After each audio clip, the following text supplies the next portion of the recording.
हम अपडेट शामिल करें। आपको बताएं कि पेरिस में ईरानी कौंसल खाने में एक शख्स की खुद को धमाके से उड़ाने की धमकी, जबकि पुलिस का ये दावा है और एंटी बम स्क्वाड और कमांडर ने इलाके को घेरे में ले लिया है। जबकि एनी शाहिदीन का कहना है कि कौंसल खाने में दाखिल होने वाले शख्स के पास है दस्ती बम और धमाका खेज मवाद और जैकेट मौजूद थी। पुलिस ने कौंसलेट से निकलने पर मशकूक शख्स को गिरफ्तार कर लिया है, जबकि तलाशी के लिए आने पर नामालूम हुआ है कि इसके पास धमाका खेज मवाद भी मौजूद था। आपको बताएं कि पेरिस में ईरानी कौंसल खाने में एक शख्स के खुद को धमाके से उड़ाने की धमकी सामने आई है। पुलिस का बताना है कि एंटी बम स्क्वाड और कमांडोज ने इलाके को घेरे में ले लिया है, जबकि एनी शाहिदीन का कहना है कि कौंसल खाने में दाखिल होने वाले शख्स के पास दस्ती बम और धमाका खेज जैकेट मौजूद थी। पुलिस ने कौंसलेट से निकलने पर मशकूक शख्स को गिरफ्तार कर लिया है। इस वक्त आपको बताएं कि मशकूक शख्स को गिरफ्तार कर लिया गया है।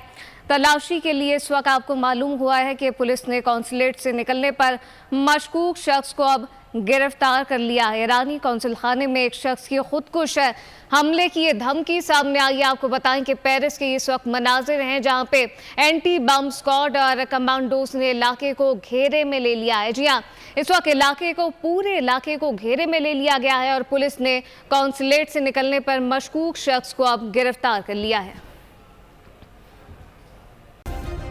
सब्सक्राइब करें और बेल दबाएं ताकि कोई खबर रह न जाए।